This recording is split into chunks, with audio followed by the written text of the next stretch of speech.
ഡിബേറ്റിൽ മുൻ director general of prosecution advocate T Asaf Ali, CPM സഹയാത്രികൻ advocate BN Haskar, retired police ഉദ്യോഗസ്ഥൻ Shri George Joseph എന്നിവരാണ് ചേരുന്നത്.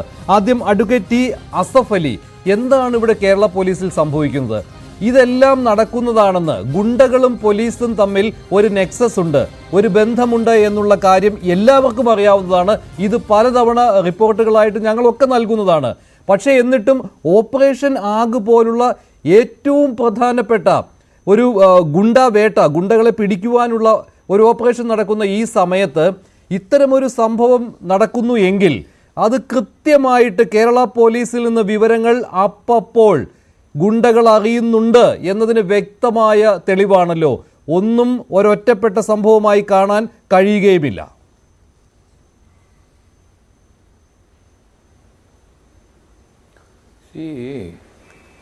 കേരള പോലീസ് ഒരു ഇൻഡിപെൻഡൻ്റ് സേനയല്ല. നമ്മുടെ ബ്രിട്ടീഷ് ഭരണകാലത്ത് 1861 ഇന്ത്യൻ പോലീസ് ആക്ട്, ആ പോലീസ് ആക്ട് എന്ന് പറയുന്നത് ഭരണകൂടത്തിൻ്റെ മർദ്ദനോപകാരിയാണ് പോലീസ് എന്ന് പറയുന്ന ഒരു സങ്കല്പമാണ് ആ നിയമത്തിലുണ്ടായിരുന്നത്. നമ്മളെ ഭരണഘടന നിലവിൽ വന്നു, പോലീസ് ഒരു സ്റ്റേറ്റ് സബ്ജക്റ്റായി മാറി. അപ്പോഴും പോലീസ് നിയമത്തിൽ 1861 ആ പോലീസ് നിയമം തന്നെ പല സംസ്ഥാനങ്ങളും അതേപടി പിന്തുടർന്നു. സ്റ്റേറ്റ് പോലീസ് ആക്ട് എന്നൊരു നിയമം വെച്ചു. പക്ഷേ ചില സംസ്ഥാനങ്ങൾ ചെറിയ മാറ്റങ്ങൾ വരുത്തി. അതിനെല്ലാം അടിമുടി മാറ്റാൻ ഉദ്ദേശിച്ച ഒരു ചരിത്രപ്രസിദ്ധമായൊരു സംഭവം എന്ന് പറയുന്നത്, അടിയന്തരാവസ്ഥയ്ക്ക് ശേഷം പോലീസ് നമ്മുടെ രാജ്യത്തുണ്ടാക്കിയ ചില അതിക്രമങ്ങളെ തുടർന്ന് അന്നത്തെ ജനതാ ഗവൺമെൻറ് രൂപീകരിച്ച നാഷണൽ പോലീസ് കമ്മീഷൻ്റെ ശുപാർശയായിരുന്നു. ആ പോലീസ് കമ്മീഷൻ ഒരു 8ഓളം റിപ്പോർട്ടുകൾ നൽകി. അതിനെ തുടർന്ന് അത് ചെന്ന് അവസാനിക്കുന്നത് 2 CBI മുൻ ഉദ്യോഗസ്ഥന്മാർ സുപ്രീം കോടതിയിൽ കൊടുത്തൊരു പൊതു താൽപ്പര്യ കേസാണ്. Prakash Singh versus state of union of India എന്ന് പറഞ്ഞ കേസിൽ ഇന്ത്യയിലെ പോലീസ് പരിഷ്കരണം സാധ്യമാക്കിയത് ആ വിധിയെ തുടർന്ന് എല്ലാ സംസ്ഥാനങ്ങളും പോലീസ് നിയമം മാറ്റി എഴുതണം എന്ന സുപ്രീം കോടതിയുടെ നിർദ്ദേശത്തിൻ്റെ അടിസ്ഥാനത്തിൽ നമ്മളും പോലീസ് നിയമം മാറ്റി എഴുതി. 2011 ഇടതുപക്ഷ ഗവൺമെൻറ് പോലീസ് ആക്ട് 2011 എന്ന് പറഞ്ഞൊരു നിയമം ഉണ്ടാക്കി.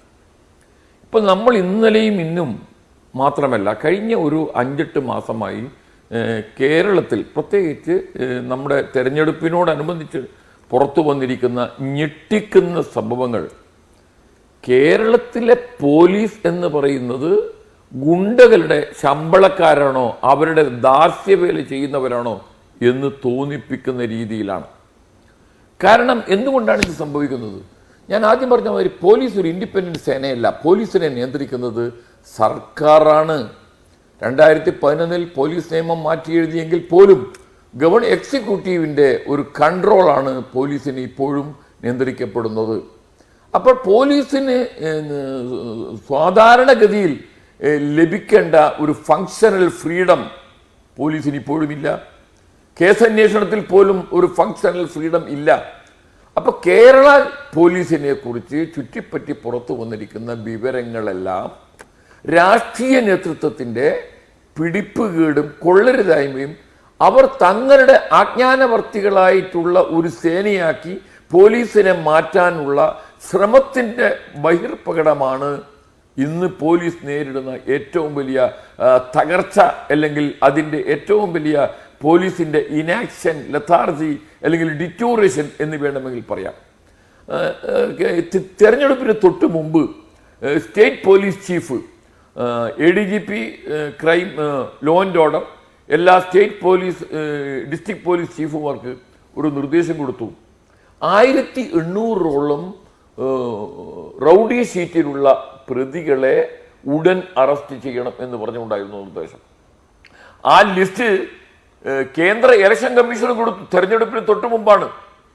കേരള പോലീസിന് ആകെ അറസ്റ്റ് ചെയ്യാൻ പറ്റിയത് 107 ആളുകളെ മാത്രമാണ്. ഇത് ഒഫീഷ്യൽ വെർഷനാണ്. ബാക്കി ആരെയും തൊടാൻ പറ്റിയില്ല. ഈ 107 ആളുകളെ തന്നെ ഇവരെല്ലാം ആരാണ്? ഇവരെല്ലാം ഹാർഡ് കോർ ക്രിമിനൽസ്, റൗഡി, ഗുണ്ട കാറ്റഗറിയിൽ പെടുന്നവരാണ്. ഇവരെ അറസ്റ്റ് ചെയ്തത് തന്നെ ഇവരെ പേരിലെല്ലാം പല കോടതികളിൽ നിന്നുള്ള വാറന്റ് ഉണ്ടായതിന്റെ പേരിലാണ്. ബാക്കി 1275ഓളം ആളുകളെ, ഈ ഗുണ്ടകളെ പോലീസിന് തൊടാൻ സാധിച്ചില്ല. അവരെല്ലാം പോലീസ് സ്റ്റേഷനിൽ കയറി ഇറങ്ങുന്നു. അപ്പോൾ എന്തുകൊണ്ടാണ് പോലീസ് ഇങ്ങനെ നിർവീര്യമായിരിക്കുന്നത് എന്ന് നമ്മളൊന്ന് പരിശോധിക്കുമ്പോൾ നമുക്ക് കാണാൻ സാധിക്കുന്നത്, ഉന്നത പോലീസ് ഉദ്യോഗസ്ഥന്മാർ അറിഞ്ഞോ അറിയാതെയോ പുറത്തുവിടുന്ന വിവരങ്ങൾ, കഴിഞ്ഞ ഒരു 6-7 മാസമായി ഈ ക്രൈം കോൺഫറൻസ് ചേരാറില്ല. ക്രൈം കോൺഫറൻസ് ആണ് പോലീസിന്റെ ഈ വിഷയങ്ങളെല്ലാം ചർച്ച ചെയ്യുന്നത്, അത് ചേരാറില്ല. പിന്നെ താഴെക്കടയിലുള്ള പോലീസുകാർ ഈ ഗുണ്ടകളുമായി ഏറ്റുമുട്ടി അവരെ പിടിച്ചെടുക്കാനുള്ള ഒരു മൈൻഡ് സെറ്റ് അല്ല. അവരെല്ലാം ഗുണ്ടകളുമായി ഒരു നെഗോഷിയേഷൻ പാതയിലേക്കാണ്. അങ്ങനെ പോലീസ് തന്നെ അക്ഷരാർത്ഥത്തിൽ താളം തെറ്റിയ രീതിയിൽ നീങ്ങുമ്പോൾ ഇതിനെ നിയന്ത്രിക്കാൻ നമ്മുടെ സ്റ്റേറ്റിലെ എക്സിക്യൂട്ടീവ് രാഷ്ട്രീയ നേതൃത്വത്തിന് സാധിക്കുന്നില്ല. ശരി, ആ പരാജയമാണ് ഇപ്പോൾ ജനങ്ങൾ അനുഭവിച്ചുകൊണ്ടിരിക്കുന്നത്. ഗുണ്ട ആക്രമണം, അതുപോലെ തന്നെ ഗുണ്ടകൾ പൊതുജനങ്ങളെ ആക്രമിക്കുന്ന സമയത്ത് പോലും പോലീസ് പറയുന്നത് വെറുതെ പ്രശ്നമുണ്ടാക്കേണ്ട, പരാതി നൽകേണ്ട, ഒരു പ്രശ്നമുണ്ടാക്കാതെ വീട്ടിൽ പൊക്കോളാനാണ്. കഴിഞ്ഞ ദിവസം ആലപ്പുഴയിൽ അത് കണ്ടതാണ്. അത് അന്വേഷണം അവസാനം ചെന്നെത്തി നിൽക്കുന്നത് ഒരു CPM ഏരിയ കമ്മിറ്റി നേതാവിൻ്റെ അടുത്തേക്കാണ്. ആ CPM ഏരിയ കമ്മിറ്റി നേതാവിൻ്റെ അടുത്തയാളായിരുന്നു ഈ ആക്രമണം നടത്തിയത്, ഒരു വ്യവസായിയുടെ വാഹനം അടിച്ചു പൊട്ടിച്ചത്. എന്നിട്ട് അവസാനം എന്തായി? കേസെടുക്കാതെ വിടുകയും ചെയ്തു. അതുപോലെ തന്നെ ഇതേ ആൾ തന്നെ, ഈ സാബു ഏമാൻ DYSP, ഇയാൾ തന്നെ ഇതിനു മുൻപ് ഇത്തരത്തിലുള്ള കാര്യങ്ങളിൽ ഇടപെട്ടിട്ടുള്ള ആളാണ്. പലപ്പോഴും കേരള പോലീസിൽ നിന്ന് തന്നെ വകുപ്പ് തല അന്വേഷണം നേരിട്ടുള്ള ആൾ കൂടിയാണ്. അഡ്വക്കേറ്റ് BN ഹസ്കർ, ഇതെല്ലാം പലതവണ അറിയാവുന്ന കാര്യമാണ്. പക്ഷേ കേരള പോലീസിനെ നിയന്ത്രിക്കുവാനുള്ള സംവിധാനം താളം തെറ്റിയിരിക്കുകയാണ് എന്നുള്ള ദയനീയമായ ഒരു അവസ്ഥയിലൂടെ സംസ്ഥാനം കടന്നു പോവുകയാണ്. ഇതെല്ലാം അനുഭവിക്കേണ്ടി വരുന്നത് ജനങ്ങളാണ്. ഓപ്പറേഷൻ ആഗ് കൊട്ടിഘോഷിച്ച് തുടങ്ങിയതാണ്, അതിൻ്റെ പുതിയ ഘട്ടമാണ്. ഈ മാസം ഏതാണ്ട് 2ാം പകുതിയോടുകൂടി, അത് തിരുവനന്തപുരത്താണ് തുടങ്ങിയത്. കരമനയിലുണ്ടായ ആ കൊലപാതകത്തിന് ശേഷം തിരുവനന്തപുരത്ത് വീണ്ടും തുടങ്ങുകയായിരുന്നു. അത് പതുക്കെ കൊച്ചിയിലേക്കും അത് നീട്ടി. ഇനി 3 ദിവസം കൂടി ഓപ്പറേഷൻ ആഗ് ഉണ്ട് എന്ന് ആലുവ റൂറൽ SP അറിയിക്കുകയും ചെയ്തതാണ്. അതിൻ്റെ ഭാഗമായിട്ടാണല്ലോ ഈ തമ്മനം ഫൈസൽ എന്ന ഗുണ്ടയുടെ വീട്ടിലേക്ക് ഒരു SI കടന്നു ചെന്നത്. അവിടെ ടോയ്ലറ്റിൽ നിന്ന് ആരെയാണ് പിടിച്ചത്? DYSPയെയാണ്. എന്താണ് ഈ കേൾക്കുന്നത്? കേരള പോലീസ് ഇനി തലയിൽ മുണ്ടിട്ട് നടന്നാൽ മതി.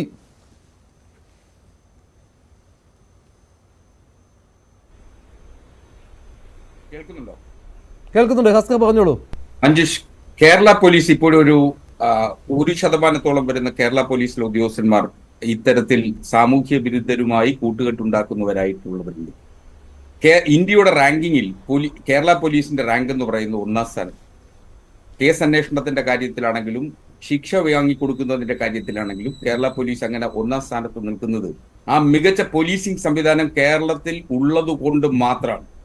അത് കാണാതെ കേരള പോലീസിൽ ആകമാനം ഇത്തരത്തിലുള്ള കുറ്റകൃത്യങ്ങളുമായി ബന്ധപ്പെടുന്ന ആളുകളെ, അല്ലെങ്കിൽ അവർക്ക് തണലൊരുക്കുന്ന ആളുകളായി കേരള പോലീസിനെ തരം താഴ്ത്തി കാണുമ്പോൾ കേരള പോലീസിന്റെ മൊറയിലിനെയാണ് തകർക്കാൻ ശ്രമിക്കുന്നത്.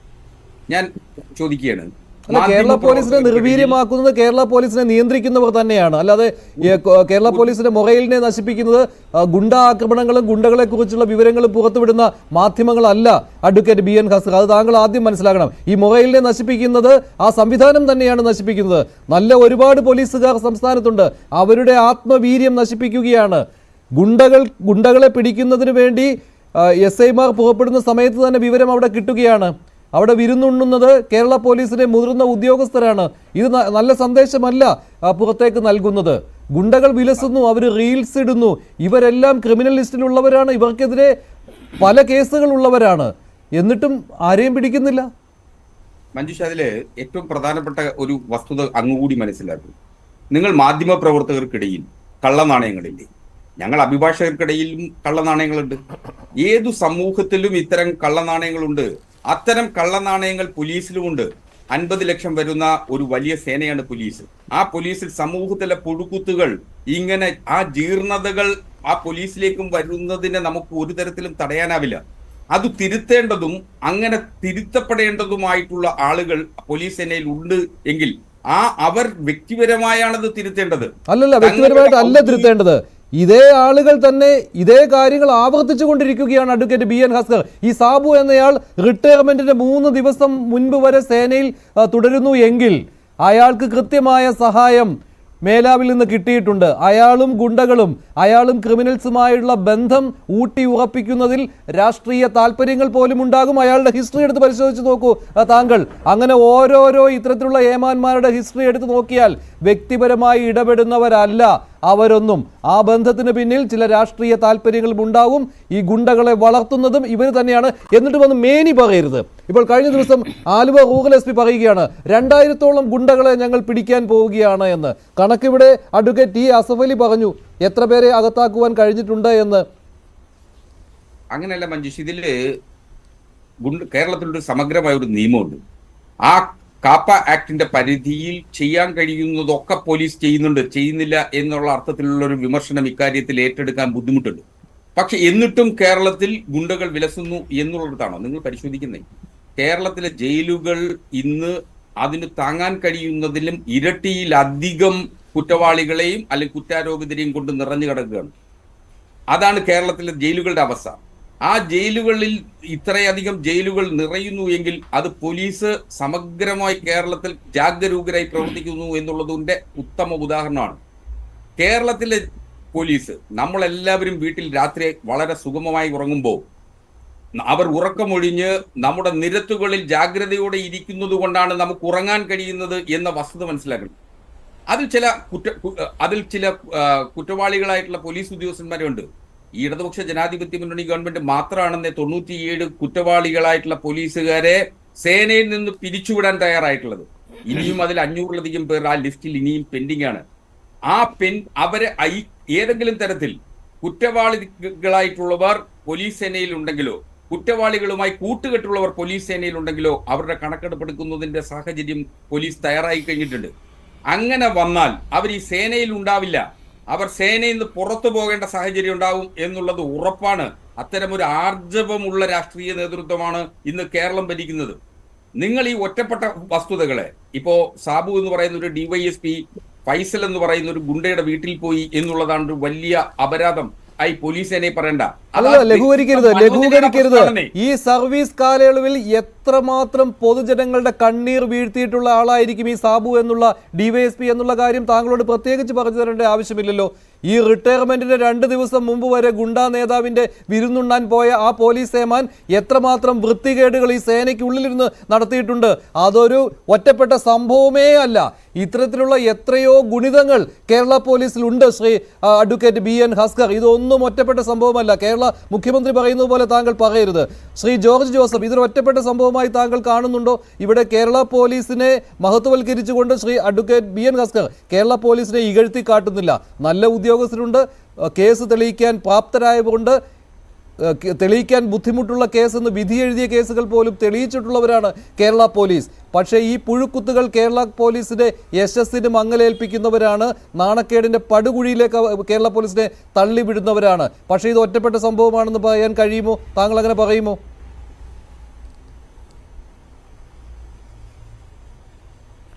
ഇല്ല, ഞാൻ അങ്ങനെ പറയില്ല. കാരണം ഈ ഗവൺമെന്റിന്റെ കാലഘട്ടത്തിൽ എന്തായാലും മുഖ്യമന്ത്രി ഒരു ധൈര്യപൂർവ്വം ഒരു നടപടി ചെയ്തിട്ടുണ്ട്. പക്ഷെ അത് ഞാനൊക്കെ അപ്രീഷിയേറ്റ് ചെയ്യുന്നുണ്ട്. ആ കാര്യത്തിൽ 59 പേരെ പിരിച്ചുവിടാനുള്ള നടപടിയിലോട്ട് പോയി. 3 DYSPമാരെ പിരിച്ചുവിട്ടു. ഒരു 22ഓളം സർക്കിളർമാരെ, SIമാരെ, ASI, സിവിൽ പോലീസ് ഓഫീസറെയും പിരിച്ചുവിട്ടിട്ടുണ്ട്. അതൊരു നല്ല കാര്യം തന്നെയാണ്. പക്ഷെ അതുകൊണ്ട് ഇനിയുള്ള ചില ആൾക്കാർ ആ നടപടി വന്നിട്ടും അവര് പഠിക്കുന്നില്ല എന്നുള്ളതാണ്. കാരണം അവർക്ക് യഥേഷ്ടം ഗുണ്ടകളും മണൽ ലോബിയും ക്വാറിക്കാരുമായിട്ട് മിങ്കിൾ ചെയ്ത് നടക്കാനുള്ള തന്ത്രം അറിയാം. അത് പോലീസ് ഉദ്യോഗസ്ഥന്മാർ, സീനിയർ ഉദ്യോഗസ്ഥന്മാര് തീർച്ചയായിട്ടും അത് കണ്ടെത്തണം. അവരെ പിരിച്ചുവിടാനുള്ള നടപടി എടുക്കണം.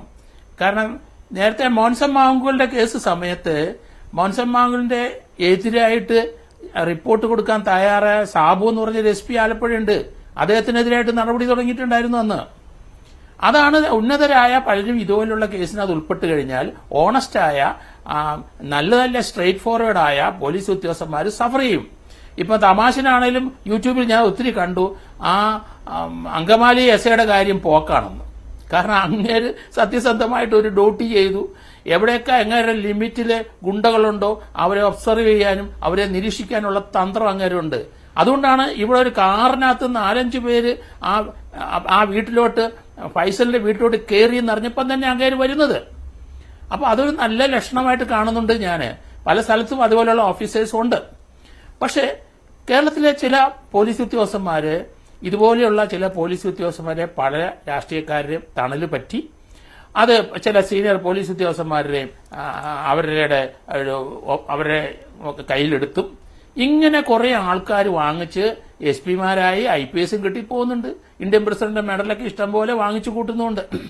പക്ഷെ അവരൊരു ഫോൾസ് ഇമേജിലാണ്. അങ്ങനെയുള്ള പോലീസ് ഉദ്യോഗസ്ഥർ ധാരാളം പേര് കേരളത്തിലുള്ളത് ഇനിയും ഉണ്ട്. അവരെ തെരഞ്ഞു പിടിച്ച് കണ്ടെത്തി നടപടിയെടുത്ത് പിരിച്ചുവിട്ടെങ്കിൽ മാത്രമേ നമുക്ക് ഇതിനകത്തൊരു നടപടി, നമുക്ക് പോലീസിലെ ഇല്ല ഈ പുഴുക്കുത്തിനെ മുഴുവൻ വെളി കളഞ്ഞെങ്കിൽ മാത്രമേ ഒരു നല്ല പോലീസിംഗ് കേരളത്തിൽ ഉണ്ടാകുകയുള്ളൂ. അതുപോലെ തന്നെ പൊതുജനങ്ങൾക്ക് ഇപ്പം നോക്കിക്കോളൂ, വയലൻസ് കംപ്ലീറ്റ് റോഡിൽ വയലൻസ് ആണ്. നമുക്ക് ഒരു കാറിൽ പോകാനോ ഒരു ബസ്സിൽ പോകാനോ ഒരു ഓട്ടോയിൽ പോകാനും ഭയമാണ്. എവിടെയെങ്കിലും ചെന്ന് ഒന്ന് മുട്ടുകോ തട്ട് ചെയ്ത് കഴിഞ്ഞാൽ നമുക്ക് വെട്ട് കിട്ടിയത് ഉറപ്പ്. ആ രീതിയിലിട്ട് കാര്യങ്ങൾ പോയി. പോലീസിംഗ് ശരിയാകുന്നില്ല. അതാണ് ഇവിടുത്തെ പ്രശ്നം. ഒരു പോലീസ് സ്റ്റേഷൻ അതിർത്തിയിൽ ഏതെങ്കിലും ഒരു പ്രശ്നം ഉണ്ടാകാൻ പോകുന്നു എന്ന് അറിഞ്ഞാൽ ഇമ്മീഡിയറ്റ് അടുത്ത SHO അവിടുത്തെ സബ് ഇൻസ്പെക്ടർ അവിടെ ചെല്ലുക എന്നുള്ളതാണ്. അതായിരുന്നു നേരത്തെ ഞങ്ങളുടെയൊക്കെ കാലഘട്ടത്തിൽ ഉണ്ടായിരുന്നത്. ഇപ്പൊ അതെല്ലാം കഴിയുന്നിടം വരെ പോലീസ് സ്റ്റേഷനിൽ വെയിറ്റ് ചെയ്തിരിക്കും. അതിനുശേഷമേ പോകുള്ളൂ. കാരണം അവർക്ക് ഭയമുണ്ട്. അത് ഭരണകക്ഷിയോ പ്രതിപക്ഷം ആയാലും ശരി, ആ പോലീസ് ഉദ്യോഗസ്ഥന് പരിക്കേക്കും, അല്ല അവന് ഡിപ്പാർട്ട്മെന്റിൽ എൻക്വയറി ഉണ്ടാവും, അങ്ങനെയുള്ള ചില ചിലപ്പോൾ സസ്പെൻഷൻ ഉണ്ടാവും. കൃത്യമായിട്ട് നടപടിയെടുക്കാൻ പലരും മടിക്കുകയാണ്. അത് നമ്മുടെ നയത്തിന്റെ കുഴപ്പമാണ്. അത് തന്നെയല്ല, അവർക്ക് കൃത്യമായ ഡയറക്ഷൻ കൊടുക്കാനുള്ള മേലുദ്യോഗസ്ഥന്മാരും ഇല്ല. അവരും പലരും പല IPS കിട്ടിയ നേരിട്ട് ഉദ്യോഗസ്ഥന്മാരൊന്നും ഫീൽഡിൽ വരുന്നില്ല. ഇവർക്ക് വേണ്ട സപ്പോർട്ട് കൊടുക്കുന്നില്ല. അവരെ ഒബ്സർവ് ചെയ്യുന്നില്ല. അവരെന്താ ചെയ്യുന്നതെന്ന് എനിക്ക് മനസ്സിലാകുന്നില്ല. ഓരോ പോലീസ് ഉദ്യോഗസ്ഥനും കടമയുണ്ട്. 24 hours വീട്ടിൽ ലീവ് ആണെങ്കിലും വീട്ടിലിരുന്നാണെങ്കിലും ശരി പോലീസ് സ്റ്റേഷനിൽ ഒരു സംഭവം വാച്ച് ചെയ്തുകൊണ്ടിരിക്കും. പണ്ടുപോലെ അങ്ങനെയാണ്. ഇപ്പൊ അതങ്ങനെയല്ല. കാര്യങ്ങൾ ലീവ് എടുത്തു കഴിഞ്ഞാൽ പിന്നെ അയാളെ കാണാനില്ല. എല്ലാവരും യാത്രയിലാണ്. ഇന്ത്യ മുഴുവൻ യാത്ര ചെയ്യുകയാണ്. കാരണം അതുപോലെ ശമ്പളം കിട്ടുന്നുണ്ട്, അല്ലെങ്കിൽ കിമ്പളം കിട്ടുന്നുണ്ട്. എല്ലാവരും യാത്രയിലാണ്. പക്ഷെ ഒരു പോലീസ് ഉദ്യോഗസ്ഥൻ ലീവിൽ പോയാലും പോലീസ് സ്റ്റേഷന്റെ SHOയുടെ അവിടുത്തെ SI മാരുടെ കൺട്രോളിൽ തന്നെയായിരിക്കണം. ഏത് സമയവും തിരിച്ചു വിളിക്കാനുള്ള അധികാരം അവർക്കൊണ്ട് ഇവർ വന്നേ വെക്കുള്ളൂ. ഇപ്പം ഈ കേസിനകത്ത് നമ്മൾ നോക്കിക്കഴിഞ്ഞാൽ അവിടെയുള്ള പോലീസുകാർ ആ DYSPക്ക് എതിരായിട്ട് പറഞ്ഞിരിക്കണു. കാരണം മൊറാലിറ്റി എല്ലാം നമുക്ക് പോയി. സത്യനീതിയൊന്നും വളരെയധികം ആൾക്കാർക്ക് ഇപ്പം പോലീസിലില്ല. അവർ രാഷ്ട്രീയ ചായ്വോടുകൂടി മാത്രം നടപടി എടുക്കുകയാണ്. എന്നിട്ട് ചില ഡിപ്പാർട്ട്മെന്റിലെ ചില പോലീസ് ഉദ്യോഗസ്ഥരെ എനിക്കറിയാം, അവർ ചെയ്ത പ്രവൃത്തിയെല്ലാം കൃത്യമാണ്. അവർ ഒരു തെറ്റും ചെയ്തിട്ടില്ല. പക്ഷെ ഇതിനകത്തുള്ള പുഴുക്കുത്തുള്ള കുറച്ച് സീനിയർ ഉദ്യോഗസ്ഥന്മാർ ഇവനെ പണിഷ് ചെയ്യുകയാണ്. എനിക്ക് അങ്ങനെ ഒത്തിരി ഡിപ്പാർട്ട്മെന്റിൽ എൻക്വയറി നടത്തുന്ന ആൾക്കാർ എന്റെ അടുത്ത് വരുന്നതുകൊണ്ടാണ് ഞാനത് പറയുന്നത്. തമ്മനം ഫൈസലിന്റെ വീട്ടിൽ ചെന്ന ഈ SI അനുഭവിക്കേണ്ടി വരും സേനയിൽ ഇരുന്നു കൊണ്ട് എന്നാണ് അല്ലെ? താങ്കൾ അങ്ങനെ വിശ്വസിക്കുകയാണ്. പക്ഷേ അങ്ങനെ ഉണ്ടാകരുത് എന്ന് നമ്മളെല്ലാം ആഗ്രഹിക്കുകയാണ്. കാരണം അത്ര ധൈര്യത്തോടു കൂടി ആ ഗുണ്ടാ നേതാവിന്റെ വീട്ടിൽ കയറി ചെന്നത് ഓപ്പറേഷൻ ആഗ് എന്ന ഒരു പ്രസ്റ്റീജിയസ് ആയിട്ടുള്ള ഒരു പദ്ധതി കേരള പോലീസിന്റെ, അത് വിജയിപ്പിക്കുവാൻ താല്പര്യപ്പെടുന്ന ഒരു പോലീസ് ഉദ്യോഗസ്ഥനാണ്. അദ്ദേഹം സഫർ ചെയ്തുകൂടാ ഇല്ലേ? പക്ഷെ അങ്ങനെ താങ്കൾ സംശയിക്കുന്നു അത് ഉണ്ടാകുമെന്ന്. അത് അങ്ങനെ ഞാൻ ഒത്തിരി യൂട്യൂബിനകത്തൊക്കെ അങ്ങനെയാണ് പല പോലീസ് ഉദ്യോഗസ്ഥർക്ക് അനുഭവം. നമ്മളപ്പോൾ ഒരു ഇയാൾക്ക് ഈ സാബു എന്ന് പറഞ്ഞ ആൾക്ക് യാതൊരു ഇന്റഗ്രിറ്റി ഇല്ല എന്ന് ഉറപ്പല്ലേ? അങ്ങേര് പറഞ്ഞ് ഞാനൊരു സിനിമാ നടന്റെ വീട്ടിലോട്ട് പോവാന്ന് പറഞ്ഞ് ഇവരെ വിളിച്ചുകൊണ്ട് പോയെന്നാണ് ആ പോലീസുകാർ പറഞ്ഞത്. പോലീസുകാർക്ക് ഇയാളെ അറിഞ്ഞുകൂടാ. ആ പോലീസുകാർ, ആലപ്പുഴ പോലീസുകാർ അവിടുത്തെ അങ്കമാലി SIയുടെ അടുത്ത് പറഞ്ഞു, ഞങ്ങളെ അദ്ദേഹമാണ് വിളിച്ചുകൊണ്ട് പോയത്, ഞങ്ങൾക്ക് ഇയാളെ പരിചയമില്ല. അത് ഏകദേശം സത്യമാണെന്ന് അത് അന്വേഷണം നടത്തിയ ആൾക്കാർ പറയുന്നുണ്ട്. അത് തന്നെയല്ല, സാബുവിന്റെ പ്രീവിയസ് ഹിസ്റ്ററി മുഴുവൻ നോക്കിക്കഴിഞ്ഞാൽ 2010 തട്ടേക്കാട് അദ്ദേഹം അവിടെ ഒരു തട്ടേക്കാടിലെ ഒരു വള്ളോ ഷിപ്പോ അവിടെയുള്ള ഒരു ബോട്ടോ അതിലെ ഒരു 5-6 റഷ്യൻ സ്ത്രീകൾ സഞ്ചരിച്ചപ്പോൾ ഇങ്ങേരും ചാടിക്കേറി. അത് പിന്നീട് ഒരു അപകടത്തിൽപ്പെടുകയും അവിടെയുള്ള ഒരു നാട്ടുപ്രദേശം അല്ല ആ നാട്ടിലുള്ള ഒരു പയ്യൻ അതിന്റെ കൂടെ കയറിയ അയാൾ വെള്ളത്തിൽ വീണ് മരിക്കുകയും ചെയ്തു 2010. അതിന്റെ നടപടി എന്തായെന്ന് എനിക്ക് മനസ്സിലാകുന്നില്ല. ഇപ്പം തന്നെ അദ്ദേഹം ആലപ്പുഴയിലെ ക്രൈം ഡിറ്റാച്ച്മെന്റിലെ അദ്ദേഹത്തിന്റെ ഓഫീസിന്റെ മുകളിൽ ഒരു ഡ്രസ്സ് കയറ്റിയിട്ട് അദ്ദേഹത്തിന് സെന്റ് ഓഫ് കൊടുക്കാനുള്ള അതിനൊക്കെ പണം എവിടുന്നാണെന്ന് ഞാൻ ആലോചിക്കുന്നത്. അങ്ങനെ ഒരു സംവിധാനം അത് ആരെങ്കിലും അവിടുന്ന് വളച്ചോണ്ട് വന്നെങ്കിലല്ലേ പറ്റുള്ളൂ. ഇവരുടെ കയ്യിലെ പണമല്ലല്ലോ. അപ്പൊ അങ്ങനെ വഴിവിട്ട് സഞ്ചാരമാണ്. എന്തിനാണ് അങ്ങനെ ഒരു ഇദ്ദേഹത്തിന് റിട്ടയർ ചെയ്യുന്ന സമയത്ത് ഇത്രയും വലിയ വിപുലമായ ഒരു സെന്റ് ഓഫ് കൊടുക്കുന്നത്? ഞങ്ങളൊക്കെ ഇന്ന് വരെ ഒരു സെന്റ് ഓഫ് വാങ്ങിച്ചിട്ടില്ല. റിട്ടയർ ചെയ്യുമ്പോൾ അവിടുന്ന് അന്നേരം സ്ഥലം വിടുകയാണ്. അതിനല്ല ഒരു സ്ഥലത്ത് നിന്ന് വേറൊരു ട്രാൻസ്ഫർ ചെയ്ത് ചെന്ന് കഴിഞ്ഞാൽ അവിടെ ഒരു റിസപ്ഷൻ, ഇവിടുന്ന് പോകുമ്പോൾ ഒരു സെന്റ് ഓഫ്. ഇതൊക്കെ എന്തിനാണ്? പോലീസിന് ഇത് വേണ്ട, മറ്റു ഡിപ്പാർട്ട്മെന്റ് ചെയ്തോട്ടെ. പോലീസ് ഒരു ഡിസിപ്ലിനറി ഫോഴ്സാണ്. അതിനൊന്നും ഇവിടെ വലിയ പ്രാധാന്യമില്ല, അർത്ഥവുമില്ല. ഇവിടെ പൊതുജന സേവനം തന്നെയാണ്. അപ്പം ഈ സാബുവിനെ സംബന്ധിച്ചിടത്തോളം അയാൾ ഇപ്പോഴും ഈ ഒരു പ്രശ്നം ഉണ്ടായപ്പം ആ പോലീസുകാരെ വിക്ടിമൈസ് ചെയ്യാനായിട്ട് അങ്ങനെ കൊടുത്ത സ്റ്റേറ്റ്മെന്റ് ഇവര് പറഞ്ഞിട്ടാണ് ഞാൻ വന്നെന്ന്. എത്ര കള്ളമാണ് പറയുന്നത്. അങ്ങനെയാണ് ഡിപ്പാർട്ട്മെന്റ്. അപ്പൊ ആ കള്ളം മനസ്സിലാക്കാനുള്ള ഒരു ഉത്തരവാദിത്തം മേലുദ്യോഗസ്ഥന്മാർക്ക് ഉണ്ടാകണം. ആ പോലീസുകാർ 3 പേര് ഇദ്ദേഹം പറഞ്ഞിട്ടുണ്ടെങ്കിൽ അവരെ ശിക്ഷിക്കരുതെന്നാണ് ഞാൻ പറയുന്നത്. അവരെന്തിനാണ് സസ്പെൻഡ് ചെയ്തത്?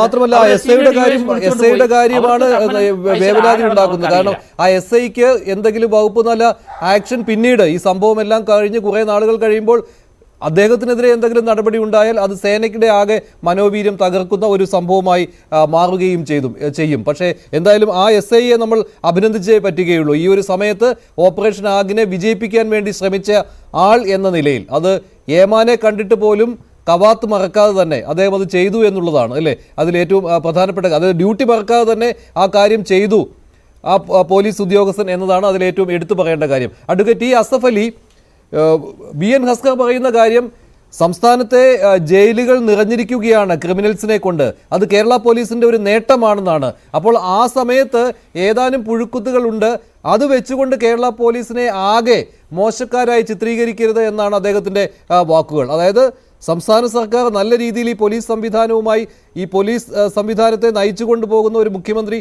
ഇതെല്ലാം ഉള്ള ഒരു നാടാണെന്നാണ് അസ്കറിന്റെ വാദം.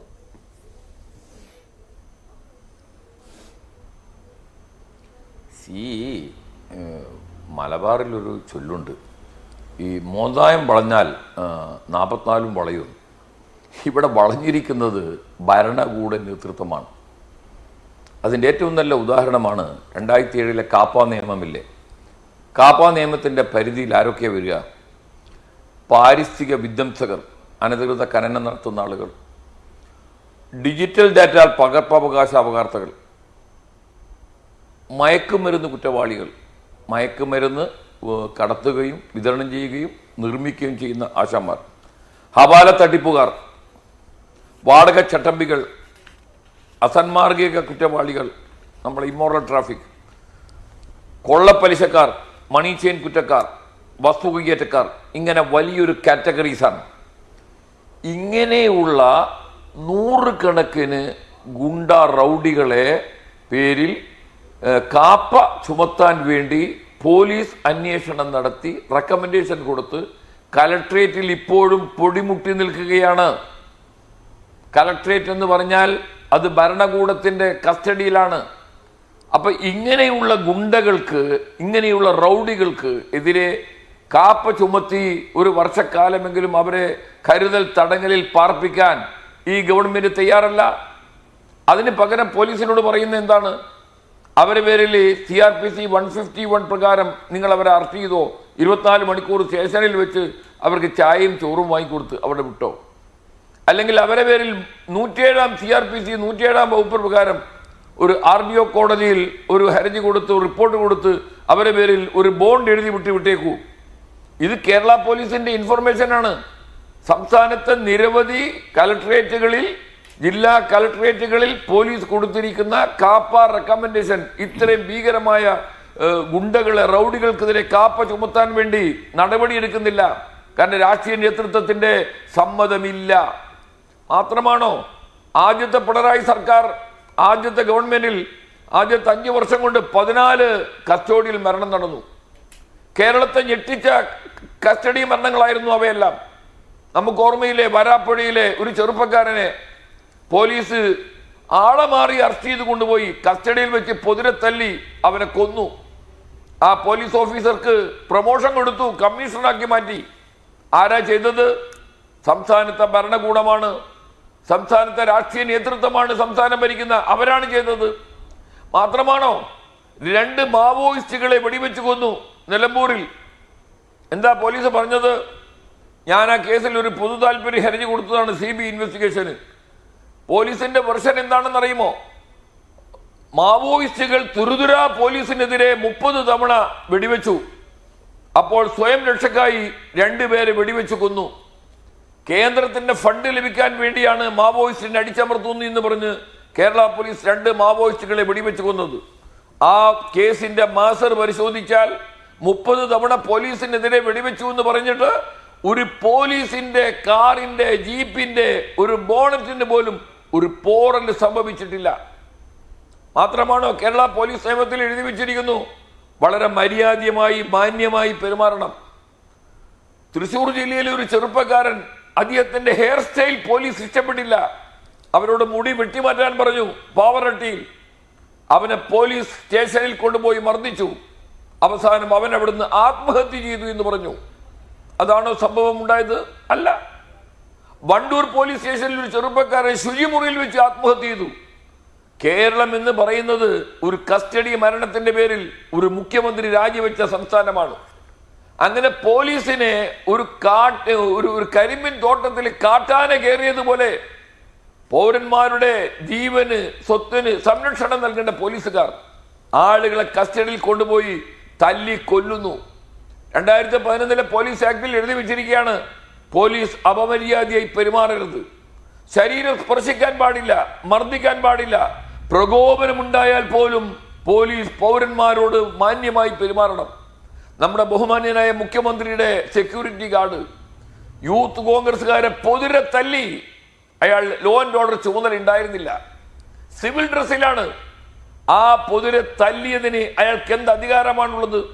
കേരള പോലീസ് ആക്ടിൽ എഴുതി വെച്ചിരിക്കുന്നു ആരെയും മർദ്ദിക്കാൻ പാടില്ല, ആരോടും അപമര്യാദയായി പെരുമാറാൻ പാടില്ല. ആ പോലീസ് ഓഫീസർക്കെതിരെ കേസെടുത്തു. അതിന് നമ്മുടെ ബഹുമാന്യനായ മുഖ്യമന്ത്രി ന്യായീകരിച്ചു. അത് അദ്ദേഹത്തെ രക്ഷാപ്രവർത്തനമാണെന്ന് പറഞ്ഞു. പോലീസല്ല ഇവിടെ പിഴച്ചിരിക്കുന്നത്, രാഷ്ട്രീയ നേതൃത്വം പോലീസിനെ ക്രിമിനലൈസ് ചെയ്തിരിക്കുകയാണ്. പോലീസ് ഇന്ന് നേരിടുന്ന പ്രധാനപ്പെട്ട പ്രശ്നം എന്ന് പറയുന്നത് പോലീസിനകത്തെ ക്രിമിനലൈസേഷനും പൊളിറ്റിക്കലൈസേഷനുമാണ്. കോട്ടയത്ത് നടന്ന സംസ്ഥാന പോലീസ് അസോസിയേഷന്റെ സമ്മേളനത്തിൽ ചുവന്ന ഡ്രസ് ഇട്ട് സല്യൂട്ട് അടിച്ചില്ലേ? ഇത്രയും കൂടുതൽ പോലീസിനെ രാഷ്ട്രീയവൽക്കരിക്കാൻ ഉത്തരവാദികൾ ആരാണ്?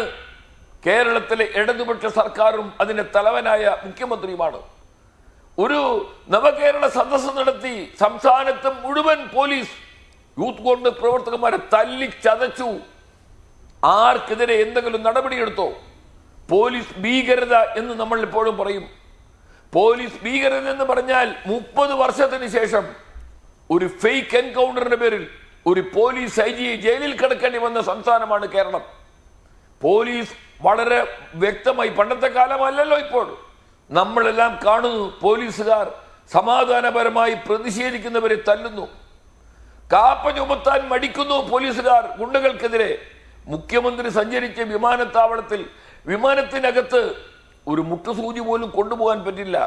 2 യൂത്ത് കോൺഗ്രസ് പ്രവർത്തകന്മാർ പ്രതിഷേധം എന്ന് പറഞ്ഞതിന് പേരിൽ അവരെ നാട് കടത്താനുള്ള കാപ്പ ചുമത്തിയില്ലേ? അവരതിനെ ചെറുത്തു നിന്നത് കൊണ്ട് പോലീസിന് രക്ഷയില്ലാതായി, അത് നടപ്പാക്കാൻ കഴിഞ്ഞില്ല. അപ്പൊ സമാധാനപരമായി സമരം നടത്തുന്ന ആളെ പേരിൽ കാപ്പ ചുമത്താം. സംസ്ഥാനത്ത് അറിയപ്പെടുന്ന വിധ്വംസക പ്രവർത്തനം നടത്തുന്നവർ, മണി ചെയിൻ തട്ടിപ്പുകാർ, അങ്ങനെ വാടക ചട്ടമ്പികൾ. ആരാണ് ഈ വാടക ചട്ടമ്പികളെ വിലക്ക് വാങ്ങിയിരിക്കുന്നത്?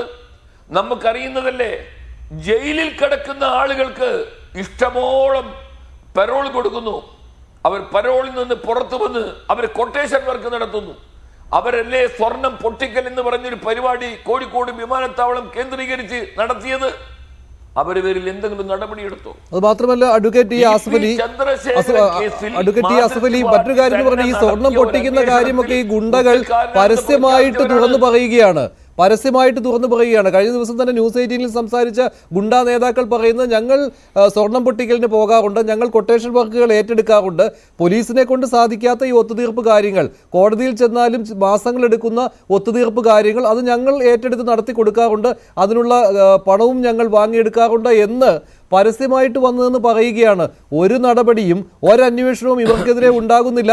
അറസ്റ്റ് ചെയ്താൽ തന്നെ സ്റ്റേഷൻ ജാമ്യത്തിൽ പോലും വിട്ടു എന്നുള്ളതാണ്. കഴിഞ്ഞ ദിവസം തൃശ്ശൂരിൽ ഈ ആവേശം സിനിമയുടെ മോഡലിൽ അവിടെ പരസ്യമായി ഒരു പാടത്ത് വിരുന്ന് സൽക്കാരം നടത്തിയ ഗുണ്ടാ നേതാവിനെതിരെ, അനൂപിനെതിരെ ഒരു നടപടി ഉണ്ടായില്ല. അറസ്റ്റ് ചെയ്തു, ജാമ്യത്തിൽ വിട്ടു. അവിടെ മദ്യസൽക്കാരം നടന്നിട്ട് പോലും അത് മദ്യമാണോ എന്ന് പരിശോധിക്കാൻ പോലും പോലീസ് തയ്യാറായില്ല എന്നാണ്. അതേ അനൂപ് തന്നെ പറഞ്ഞു, പോലീസ് മാന്യമായിട്ടാണ് ഞങ്ങളോട് പെരുമാറാറുള്ളത് എന്ന്, പൊതുസമൂഹമാണ് മോശമായിട്ട് പെരുമാറുന്നത് എന്ന് മാധ്യമങ്ങളെയും കുറ്റപ്പെടുത്തുകയായിരുന്നു.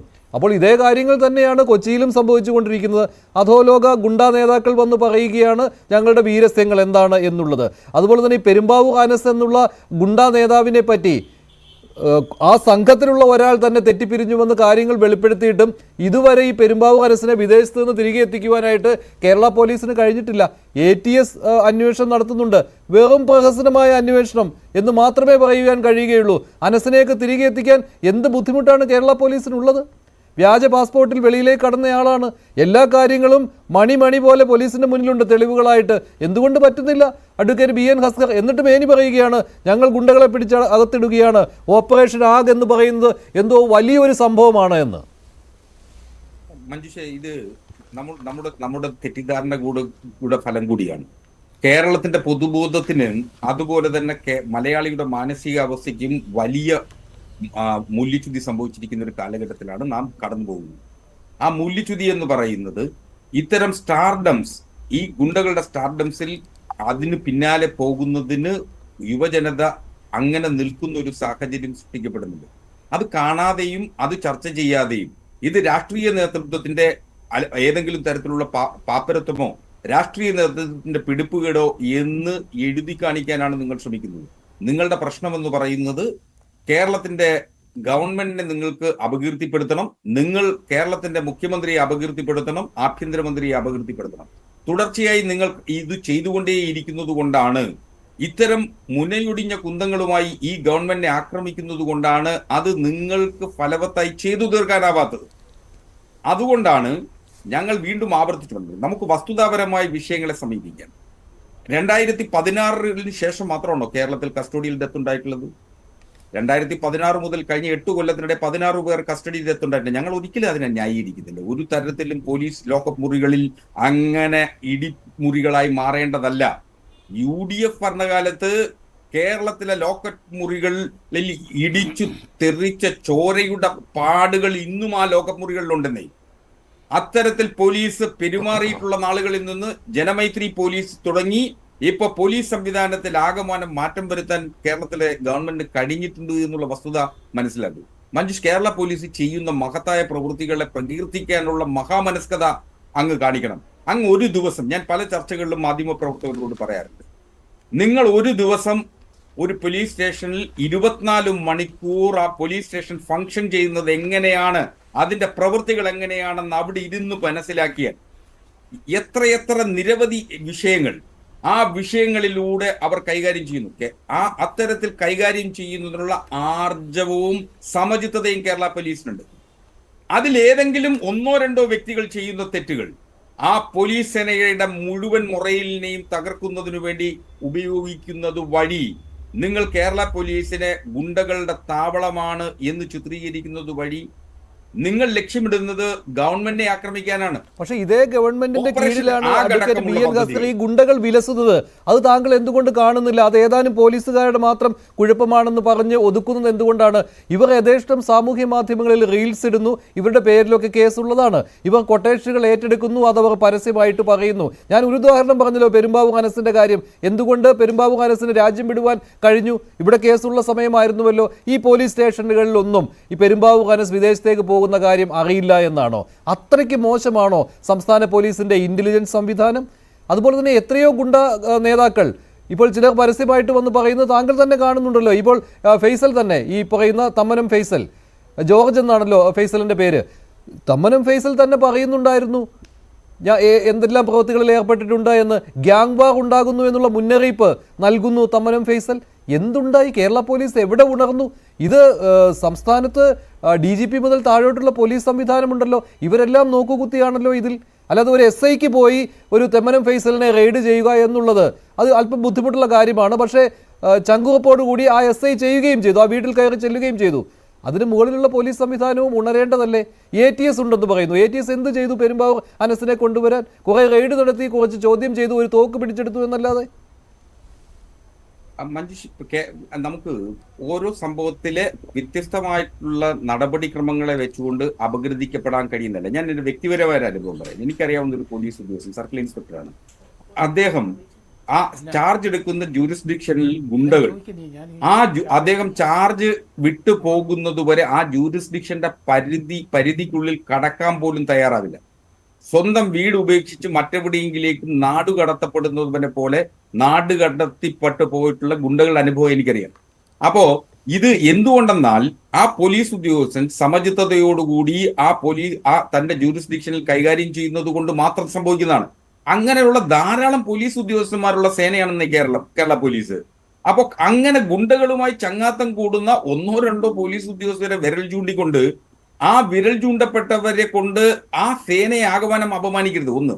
2, പോലീസ് സേന ചെയ്യുന്ന സൽപ്രവൃത്തികൾ, ആത്മഹത്യയെ ചെയ്യാൻ നിൽക്കുന്ന ആളിനെ വരെ ഈ അടുത്ത കാലത്ത് വ്യക്തിപരമായ അനുഭവം എനിക്കറിയാം.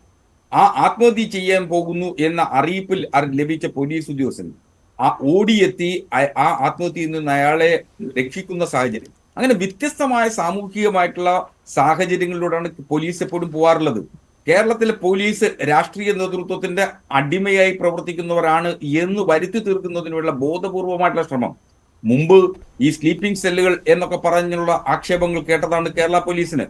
കേരള പോലീസ് UDF ഭരണകാലത്ത് ശ്രീ K. കരുണാകരനാണെങ്കിലും ശ്രീ AK ആന്റണി ആണെങ്കിലും ശ്രീ ഉമ്മൻചാണ്ടി ആണെങ്കിലും അവരുടെ കാലഘട്ടത്തിൽ കേരള പോലീസ് നടത്തിയിട്ടുള്ള ഉള്ളരുതായ്മകളെ കൂടി പരിശോധിക്കുന്ന നിങ്ങൾ ചർച്ച അല്ല, രാഷ്ട്രീയത്തിൽ നിന്ന് വിട്ടാണ് കേരള പോലീസ് എന്നൊന്നും പറഞ്ഞു കളയല്ലേ. അതൊക്കെ ചുമ്മാ ആരോട് പറയാനാണ്? അങ്ങനെയൊന്നും വിശ്വസിക്കാനൊന്നും ആർക്കും പറ്റുകയില്ല. ഈ ഗുണ്ടകൾ വളരുന്നതും രാഷ്ട്രീയ ബന്ധങ്ങളുടെ തണലിൽ തന്നെയാണ്. ഗുണ്ടകൾ തന്നെ അത് തുറന്നു പറയുവാനും തയ്യാറുമാണ്. ആരെ ഫോൺ വിളിച്ചാലും വേണമെങ്കിൽ കിട്ടും. അവർ പറയും ഞങ്ങൾ പറയാം കാര്യങ്ങളെന്ന്. അതൊക്കെ ഇവിടെ നാട്ടിൽ അറിയാവുന്ന കാര്യം തന്നെയാണ്. പോലീസിന് ഇക്കാര്യത്തിൽ ചില ഇടപെടുന്നതിന് ചില പരിമിതികളുണ്ട്. അത് മാത്രമല്ല, ഇവിടെ മുമ്പൊരു DGP ഉണ്ടായിരുന്നുവല്ലോ, അദ്ദേഹം തന്നെ ഈ മോൻസൺ മാവുങ്കൽ എന്ന വ്യക്തിയുടെ വീട്ടിൽ കാട്ടിക്കൂട്ടിയ കാര്യങ്ങൾ എന്തൊക്കെയാണ്, എന്തെല്ലാം ഫോട്ടോകളാണ് ആ വെളിയിൽ വന്നത്. അപ്പോൾ ഈ മാതൃകയായിട്ടും കുറെ പോലീസ് ഉദ്യോഗസ്ഥരുണ്ട്, ഇങ്ങനെ വിരൂപമായ മാതൃകകളായിട്ട്, ഇങ്ങനെ ഒരിക്കലും അനുകരിക്കാൻ പറ്റാത്ത മാതൃകയായിട്ട്. അങ്ങനെയുള്ള മാതൃകകളെ ചിലർ അനുകരിക്കുന്നു, ഈ ഗുണ്ടകളുടെ രക്ഷാധികാരികളായിട്ട് മാറുന്നു, അവരുടെ കാൽച്ചുവട്ടിൽ പോയി കിടക്കുന്നു. അതാണ് ഈ തെമ്മനം ഫൈസലിന്റെ വീട്ടിലും കണ്ടത്. ഇതൊന്നും ഇല്ല എന്ന് താങ്കൾ പറയരുത്. ശ്രീ ജോർജ് ജോസഫ്, ഇപ്പോൾ ഇവിടെ ഈ ഏതാനും കാര്യങ്ങൾ ചൂണ്ടിക്കാട്ടി നമ്മൾ മൊത്തം അപമാനിക്കുകയാണ് കേരള പോലീസിനെ എന്നാണ് അഡ്വക്കേറ്റ് BN ഹസ്കർ പറയുന്നത്. ഈ ഓപ്പറേഷൻ ആഗ് അത് വിജയിക്കുന്ന ഒന്നായിട്ട് താങ്കൾ കാണുന്നുണ്ടോ? ഇത്രയും കാര്യങ്ങൾ ഉന്നത പോലീസ് ഉദ്യോഗസ്ഥർ പറയുമ്പോൾ ഞങ്ങളിത് കുറെ കൂടി എക്സ്റ്റെൻഡ് ചെയ്യുകയാണ്, ഇത്തവണ ഞങ്ങൾ തീർച്ചയായിട്ടും ഗുണ്ടകളെ നേരിടും, അവരെ പിടികൂടും, ഗുണ്ട ആക്രമണം തടയും എന്നൊക്കെ പറയുന്നത് താങ്കൾ അത് മുഖവിലേക്ക് എടുക്കുന്നുണ്ടോ? ഓപ്പറേഷൻ ആഗ് ഒരു വിജയിക്കുന്ന പദ്ധതിയാണെന്ന്.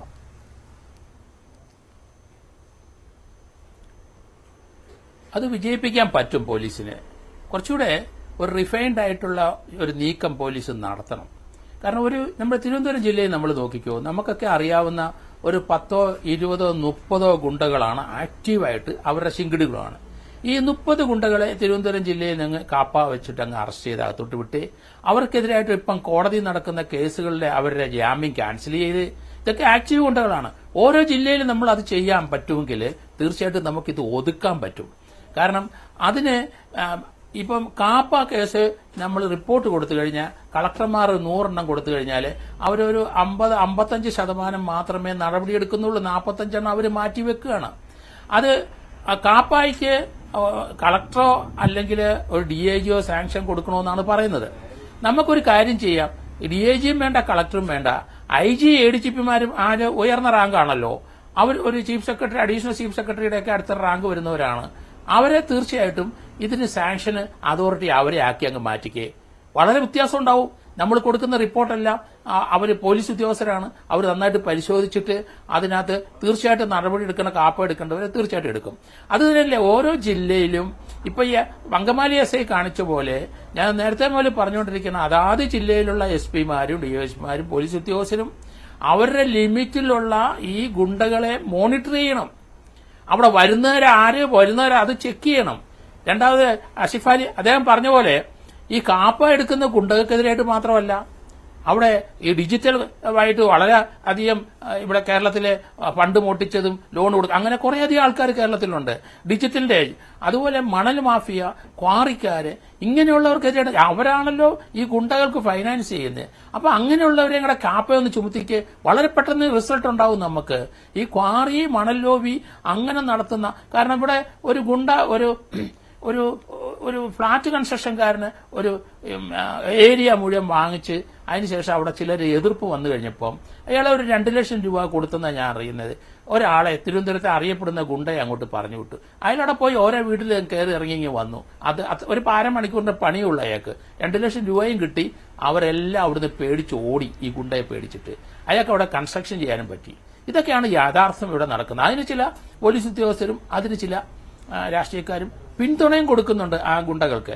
അപ്പൊ അവരെ ഒതുക്കിയേ പറ്റുള്ളൂ. നമുക്ക് കൺട്രോൾ ചെയ്യാൻ പറ്റും. ഓരോ SP-മാരും വിചാരിച്ചാൽ അവരവരുടെ ഏരിയയിൽ ഏതൊക്കെ ഗുണ്ടയുണ്ട് ആക്റ്റീവായിട്ടുള്ള അവരെ ഇമ്മീഡിയറ്റ് എടുത്ത് തപ്പി അകത്തിടുക. അവരൊരിക്കലും ജാമ്യത്തിൽ പോരുത്. നേരത്തെ അക്സർ പറഞ്ഞ പോലെ നമ്മളിവിടെ ജയിൽ മുഴുവൻ നിറഞ്ഞു കഴിഞ്ഞു. കാരണം അത് നമുക്ക് താങ്ങാൻ പറ്റാത്ത പോലെ, കാരണം അതുപോലെ ആൾക്കാരെ പ്രിവെന്റീവ് അറസ്റ്റ് എല്ലാം ചെയ്ത് ഇപ്പോൾ ജയിലിൽ വിട്ടുകൊണ്ടിരിക്കുകയാണ്. അപ്പൊ അതിനുള്ള സംവിധാനം നമുക്കില്ല. അപ്പൊ ഇതെല്ലാം നമ്മൾ കണക്കിലെടുക്കണം. കാരണം ജയിലിലെ അവിടുത്തെ പോയ ഗുണ്ടകൾ ജയിൽ ഉദ്യോഗസ്ഥരെ അടിച്ച എത്ര സംഭവം അടുത്ത കാലത്ത് കണ്ടു. അവരെ ഉപദ്രവിക്കുന്നുണ്ട്. അപ്പൊ അവരെ ലിമിറ്റ് ചെയ്യണം നമുക്ക്. കാരണം ഒരു മുറിയിൽ 2 പേരെ 4 പേരെ ഇടുന്നിടത്ത് 10 പേര് 12 പേര് കിടക്കുകയാണ്. അവര് തീർച്ചയായിട്ടും അങ്ങോട്ടും ഇങ്ങോട്ടും അടിയുണ്ടാവും. അതിന് വയലന്റ് ആയ ആൾക്കാർ ചിലപ്പോൾ ആളുകൾ നോക്കാൻ വരുന്ന ആ ജയിൽ ഉദ്യോഗസ്ഥരെ തല്ലിന്നും വരും. അവർക്കൊന്നും ചെയ്യാൻ പറ്റുന്നില്ല. അപ്പൊ അതുപോലുള്ള ധാരാളം സംഭവങ്ങൾ നമ്മൾ ഇതുമായിട്ട് ബന്ധപ്പെട്ട് കാണണം. അതുകൊണ്ട് പോലീസിലെ ഓരോ പോസ്റ്റിംഗ് ചെയ്യുമ്പോഴും അവരുടെ PVS ആന്റിസിഡൻസ് നോക്കണം. ആ പോലീസ് ഉദ്യോഗസ്ഥര് ക്യാരക്ടറുള്ളതാണോ ബോൾഡാണോ എന്ന് നോക്കണം. ഈ അങ്കമാലി SI നല്ല ബോൾഡാണ്. ഇവിടുത്തെ ചെറുപ്പക്കാർ കുറെ അധികം പേരെ റിക്രൂട്ട് ചെയ്തിട്ടുണ്ട്. അവർക്ക് ഞാൻ നേരത്തെ പറഞ്ഞു 72 പോലീസ് സ്റ്റേഷനിൽ മാത്രമാണ് SI-മാർ ചാർജ്. ചെറുപ്പക്കാരെ SHOയ്ക്ക് പകരം ചെറുപ്പക്കാരെ അവിടെ ആക്കിക്കോ, വലിയ വ്യത്യാസം വരും. അവര് എല്ലായിടത്തും ഈ നുഴഞ്ഞു കയറിക്കോളും. ചില ആൾക്കാരൊക്കെ കുറച്ച് സസ്പെൻഷൻ വരുമായിരിക്കും, അതൊന്നും സാരമില്ല. പക്ഷെ നമുക്ക് ലോ ആൻഡ് ഓർഡർ കൺട്രോളിൽ നിർത്താൻ പറ്റും. SHO ആയിട്ട് ഈ SI-മാരെ തന്നെ നിർത്തിക്കഴിഞ്ഞാൽ വളരെയധികം മെച്ചം ഉണ്ടാവുമെന്നാണ് എനിക്ക് തോന്നുന്നത്. ഞങ്ങളൊക്കെ അങ്ങനെയാണിത്.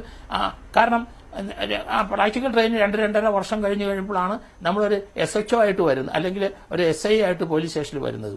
അപ്പൊ നമുക്ക് ഡിസിപ്ലിനെ പറ്റി നല്ല നിശ്ചയമുണ്ട്. മേലുദ്യോഗസ്ഥർ നല്ലതായിട്ട് മോണിറ്റർ ചെയ്യുന്നുണ്ട്. നല്ല വിവരമുള്ള മേലുദ്യോഗസ്ഥരാണ്, എക്സ്പീരിയൻസ് ആയ മേലുദ്യോഗസ്ഥരാണ്. പെട്ടെന്ന് ഒരു IPS കിട്ടി ഇവിടെ വന്നു കഴിഞ്ഞാൽ അവർക്കൊന്നും അറിയില്ല എന്നുള്ളതാണ്. അവർക്കൊരു കോൺസ്റ്റബിളിന്റെ അത്രം പോലും ഈ കാര്യത്തിൽ വിവരമില്ല.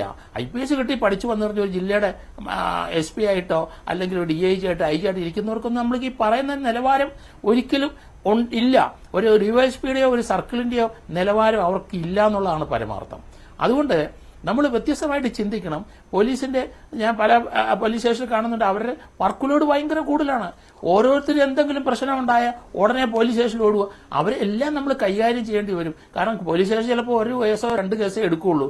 പക്ഷെ ഇങ്ങനെ വന്നു പോകുന്നവർ, പെറ്റീഷനായിട്ട് പോകുന്നവർ ഒരു 100 പേര് 200 പേര് കാണും ചില പോലീസ് സ്റ്റേഷനിൽ. അപ്പൊ അതൊക്കെ നമുക്ക് വർക്ക് ലോഡ് മറ്റൊരു കാര്യം എന്ന് പറയുന്നത് ഏകദേശം 268 പോലീസ് ഉദ്യോഗസ്ഥര് ശരി, ഞാൻ താങ്കളിലേക്ക് വരാം. അഡ്വക്കേറ്റ് ആസഫ് അലി, മറ്റൊരു കാര്യം എന്ന് പറയുന്നത് ഈ ഗുണ്ടകൾ നടത്തുന്ന വിരുന്ന് സൽക്കാരങ്ങളാണ്. ഇപ്പോൾ അവർ ഈ ഗുണ്ടകൾ തന്നെ അതിനെ ന്യായീകരിച്ച് പറയാറുമുണ്ട്. ഞങ്ങളുടെ വീട്ടിൽ എന്തെങ്കിലും ഒരു ഫംഗ്ഷൻ നടത്തുമ്പോൾ ഞങ്ങളൊരു വിരുന്ന് സൽക്കാരം നടത്തുന്നതിൽ എന്താണ് തെറ്റുള്ളത്? ഞങ്ങളുടെ ബന്ധുക്കളെ ആയിരിക്കും വിളിക്കുന്നത്, ഞങ്ങളുടെ കൂട്ടുകാരെ ആയിരിക്കും വിളിക്കുന്നത്. അടുത്ത വാചകമായിട്ട് അവർ പറയുന്നത് ഞങ്ങൾക്കെതിരെ ഒരു കേസുമില്ലല്ലോ. ഇപ്പോൾ നേരത്തെ ചില കേസുകൾ ഉണ്ടായിരുന്നു, അത് ചിലത് സെറ്റിൽമെന്റ് ആയി, ചിലത് കോടതിയിൽ നിന്ന് ഞങ്ങൾക്ക് ജാമ്യം കിട്ടിയിട്ടുണ്ട്. അപ്പോൾ ഇത് കേട്ടുകൊണ്ട് പോലീസ് തിരിച്ചു വരുന്ന ഒരു സാഹചര്യമാണോ ഉള്ളത്? അതോ മനഃപൂർവ്വം ഇക്കാര്യങ്ങളിൽ പോലീസ് കണ്ണടയ്ക്കുകയാണോ? വേണമെങ്കിൽ അവരുടെ ഉദ്ദേശം എന്താണ് എന്ന് മനസ്സിലാക്കുവാൻ പോലീസിന് സാധിക്കും, പക്ഷേ അത് പോലീസ് ചെയ്യുന്നില്ല എന്നതാണോ? ഈ വിരുന്ന് സൽക്കാരങ്ങളുടെ റീൽസൊക്കെ എടുത്ത് അവർ സോഷ്യൽ മീഡിയയിൽ പ്രചരിപ്പിക്കുന്നു. അവർക്കത് കാരണം ആരാധകർ കൂടുന്നു. ഗുണ്ടാ നേതാക്കൾ പറയുന്നതാണ് ഞങ്ങൾക്ക് ഒരുപാട് ആരാധകരുണ്ട് എന്ന്. ഇതൊക്കെ തടയാൻ പോലീസിന് കഴിയില്ല എന്ന് തന്നെയാണോ? നിയമത്തിന്റെ പരിമിതി ഇക്കാര്യത്തിൽ പോലീസ് സേന അഭിമുഖീകരിക്കുന്നുണ്ടോ?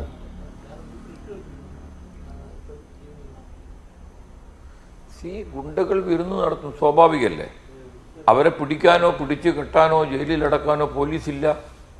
അതല്ലേ പറഞ്ഞത്, 1800 ആളുകളിൽ 107 ആളെ മാത്രം അറസ്റ്റ് ചെയ്ത് ബാക്കിയുള്ള ആളുകൾ റോമിംഗ് ത്രൂ ദ സ്ട്രീറ്റ്സ്, സ്വൈരവിഹാരം നടത്തുകയാണ്. അപ്പൊ അവരെ പേര് കേസില്ല എന്ന് ആരാണ് സർട്ടിഫിക്കറ്റ് കൊടുത്തിട്ട്? അവരെ പോലീസ് തൊടുന്നില്ല, അവരെ പോലീസിന് തൊടാൻ കഴിയുന്നില്ല. പോലീസിനെ അവരിലേക്ക് അയക്കാൻ രാഷ്ട്രീയ നേതൃത്വമോ ഭരണ നേതൃത്വമോ തയ്യാറാവുന്നില്ല.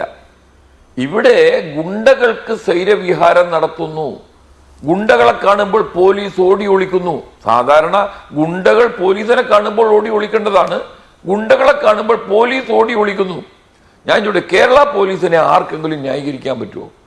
ഡോക്ടർ വന്ദനയെ ആക്രമിച്ച് കൊന്നത് ഒരു പോലീസുകാരന്റെ സാന്നിധ്യത്തിലല്ലേ? നിയമം എന്താണ് പറയുന്നത്? ഒരു പോലീസ് ഉദ്യോഗസ്ഥൻ ഒരു കുറ്റകൃത്യം ചെയ്യുന്നെന്ന് കണ്ടാൽ അത് തടയാൻ അയാൾ ബാധ്യസ്ഥരാണ്. എന്തുണ്ടായി ഡോക്ടർ വന്ദനക്ക്?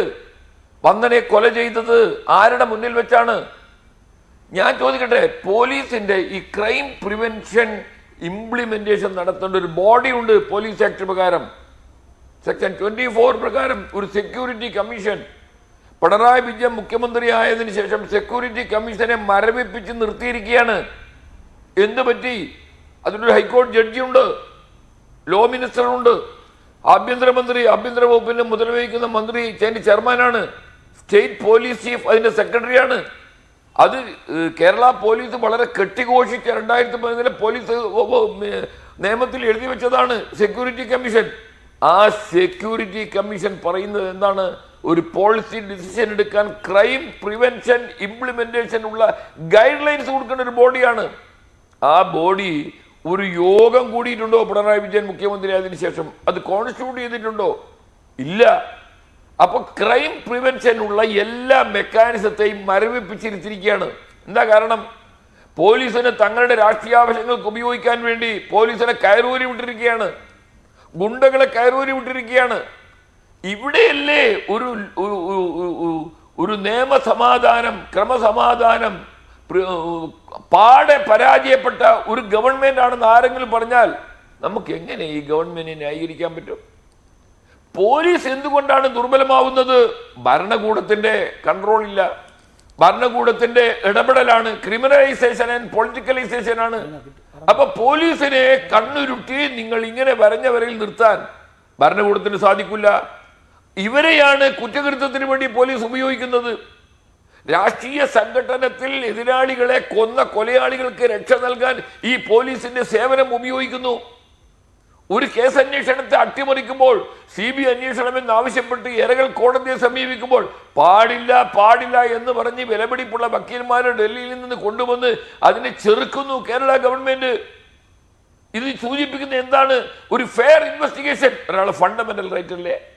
ആ ഫെയർ ഇൻവെസ്റ്റിഗേഷൻ പോലീസ് ചെയ്യുന്നില്ല. പോലീസ് കേസ് അട്ടിമറിക്കുന്നു, കുറ്റവാളികളെ രക്ഷിക്കുന്നു രാഷ്ട്രീയ കാരണങ്ങളാൽ. അപ്പൊ അങ്ങനെ പോലീസിനെ ഇല്ല, ഒരു നിയമം കയ്യിലെടുക്കുന്നു ഗുണ്ടകൾ, അവർ മധ്യസ്ഥാക്കുന്നു, അവർ പൊട്ടിക്കുന്നു, എന്നിട്ട് അവര് വളരെ വീമ്പിളക്കി പറയും. ഞാൻ ചോദിച്ചിട്ട്, മുഖ്യമന്ത്രിയുടെ സെക്രട്ടറി 100-ലധികം ദിവസം ജയിലിൽ കിടന്നത് സത്യാഗ്രഹം നടന്നിട്ടല്ലല്ലോ, ക്വിറ്റ് ഇന്ത്യ സമരം നടത്തിയിട്ടല്ലല്ലോ. അദ്ദേഹം ഒരു ഹവാല തട്ടിപ്പ്, അദ്ദേഹം ഒരു മണി ലോണ്ടറിംഗ് കേസിൽ പെട്ടിട്ടാണ്. മണി ലോണ്ടറിംഗ് കേസിൽ പ്രതിയാവേണ്ടി വന്നു മുഖ്യമന്ത്രിയുടെ സെക്രട്ടറിക്ക്. അപ്പൊ കുറ്റകൃത്യത്തിന്റെ പ്രഭവ കേന്ദ്രം ചീഫ് മിനിസ്റ്റർ ഓഫീസാണെന്ന് പറഞ്ഞാൽ ആർക്കെങ്കിലും ഈ ശിവശങ്കരൻ മൈനസ് പിണറായി വിജയൻ 0 അല്ലേ? അപ്പൊ മുഖ്യമന്ത്രിയുടെ ഒരു പാട്രണേജ് അല്ലേ ഈ കുറ്റവാളിക്ക് കിട്ടുന്നത്? ആ കുറ്റവാളി ജയിലിൽ കിടന്നു, ഒന്നും സംഭവിച്ചില്ല എന്ന മട്ടിലല്ലേ അദ്ദേഹം ആ കാലഘട്ടങ്ങളിൽ കഴിഞ്ഞത്? സ്വർണ്ണക്കള്ള പ്രധാനമന്ത്രി വന്നിട്ട് പറയുന്നു സ്വർണ്ണക്കള്ളക്കടത്ത് നടന്നത് എവിടെയാണെന്ന് എല്ലാവർക്കും അറിയാം. സ്വർണ്ണക്കള്ളക്കടത്ത് UAPA നിയമം അനുസരിച്ച് ഭീകരപ്രവർത്തനമാണ്. അവരുടെ ഭീകരപ്രവർത്തനം എവിടെയാണ് നടന്നത് എന്ന് എല്ലാവർക്കും അറിയാം. പക്ഷെ അങ്ങോട്ടേക്ക് കേന്ദ്രത്തിന്റെ ശ്രദ്ധ ഇല്ല. അപ്പൊ പൊളിറ്റിക്കൽ റീസൺ ആണ് ഇവിടെ. ഇത് ശരിക്കും നിയമവാഴ്ചയുടെ നാടാണ്, നിയമം കൊണ്ട് ഭരിക്കുന്ന നാടല്ല. Be you ever so high, law is above you. നീ എത്ര വലിയവനാണെങ്കിലും നിയമം നിനക്ക് മുകളിലാണ്. ആ ഒരു ചിന്ത നമ്മുടെ ഭരണകൂടത്തിനുണ്ടോ? ഇല്ല. അപ്പൊ ലോ എൻഫോഴ്സ്മെന്റ് ഏജൻസിയാണ് പോലീസ്. ആ പോലീസ് സ്വതന്ത്രമായിരിക്കണം. കേസ് അന്വേഷണത്തിൽ പോലീസിന്റെ ഉത്തരവാദിത്തങ്ങൾ നിർവഹിക്കുന്ന കാര്യത്തിൽ എല്ലാവരും ഒരുപോലെ ആയിരിക്കണം. ശരി advocate T Asaf Ali, Shri advocate BN Haskar, മുഖ്യമന്ത്രിയുടെ ഓഫീസിലേക്കാണ് അഡ്വക്കേറ്റ് ടി അസഫ് അലിയുടെ ആരോപണം പോകുന്നത്. VD സതീശിന്റെ വാക്കുകളും ഇത് തന്നെയായിരുന്നു. ഇത് നിയന്ത്രിക്കുന്നത് എവിടെയാണെന്ന് അറിയാമെന്ന്. അതുപോലെ തന്നെ ജില്ലാ കമ്മിറ്റികളാണ്, CPM-ന്റെ ജില്ലാ കമ്മിറ്റികളാണ് ഓരോ ജില്ലയിലെയും SP-മാരുടെ നിയന്ത്രണം ഏറ്റെടുത്തിരിക്കുന്നത്. ഇത്തരത്തിലുള്ള കാര്യങ്ങൾ വെറും രാഷ്ട്രീയ ആരോപണങ്ങളായി തള്ളിക്കളയാൻ പറ്റുമോ? ഇപ്പോൾ ആലപ്പുഴയിൽ ഉണ്ടായ ആ സംഭവമൊക്കെ ഒരാളുടെ വാഹനം അടിച്ചു തകർത്തിട്ടും ഒരു കേസ് പോലും എടുക്കുവാൻ തയ്യാറാകാത്ത പോലീസ് പരാതി പറഞ്ഞയാളെ വീട്ടിൽ പൊക്കോ, ഇപ്പോൾ ചുമ്മാ പ്രശ്നമുണ്ടാക്കേണ്ട എന്ന് പറഞ്ഞ് ഉപദേശിച്ചു വിടുന്ന പോലീസ്. ഇതൊക്കെ നോക്കുമ്പോൾ കാര്യങ്ങൾ ഇങ്ങനെയാണ് സംഭവിക്കുന്നത്. മഞ്ജുഷ, ആസിഫ് അലി സാറിന്റെ രാഷ്ട്രീയ അഭിമുഖ്യം അദ്ദേഹം പറഞ്ഞുകൊണ്ടേയിരിക്കുന്നു. അദ്ദേഹം DGP ആയിരുന്ന കാലത്താണ് അന്നത്തെ മുഖ്യമന്ത്രിയായിരുന്ന ശ്രീ ഉമ്മൻചാണ്ടിയുടെ പേഴ്സണൽ അസിസ്റ്റന്റ് 60 ദിവസം ജയിലിൽ കിടന്നത്. അപ്പൊ കേരളത്തിലെ മൊത്തം തട്ടിപ്പിന്റെയും സൂത്രധാരൻ അന്നത്തെ മുഖ്യമന്ത്രിയായിരുന്ന ശ്രീ ഉമ്മൻചാണ്ടിയാണെന്ന് അദ്ദേഹത്തിന് പറയാൻ കഴിയും.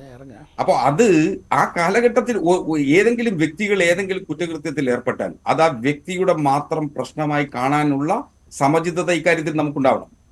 ഇത് ഇവിടെ മുഖ്യമന്ത്രിയുടെ മുൻ പ്രൈവറ്റ് സെക്രട്ടറി അദ്ദേഹം ജയിലിൽ കിടന്നു. അദ്ദേഹം ചെയ്ത തെറ്റിന് ശിക്ഷ അനുഭവിക്കട്ടെ. അദ്ദേഹത്തെ ആരെങ്കിലും സംരക്ഷിച്ചോ? ഞങ്ങളാരും ചേർത്ത് പിടിച്ചില്ലല്ലോ. ഞങ്ങൾ അദ്ദേഹത്തെ ചേർത്ത് പിടിക്കുകയോ അദ്ദേഹത്തിന് വേണ്ടി വാദം നടത്തുകയോ ചെയ്തിരുന്നില്ല എന്നുള്ളതാണ് വസ്തുത.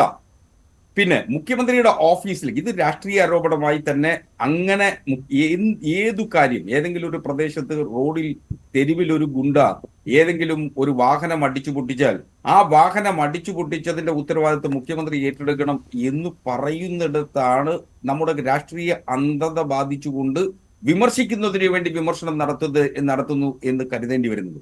നമുക്ക് ഓരോ വിഷയങ്ങളെയും ആ വിഷയത്തിന്റെ ജാഗ്രതയ്ക്കനുസരിച്ച് വസ്തുതാപരമായി നാം വിലയിരുത്തണം. പോലീസിൽ ഏതെങ്കിലും തരത്തിൽ കുഴപ്പങ്ങളുണ്ടോ പരിശോധിക്കാം, അത് ചർച്ച ചെയ്യാം, അതിനുള്ള നിർദ്ദേശങ്ങൾ വെച്ചാൽ ആ നിർദ്ദേശങ്ങൾ അടക്കം നമുക്ക് പരിശോധിച്ച് പോലീസിനെ ക്രമാതീതമായി മഹത്വവൽക്കരിക്കാം.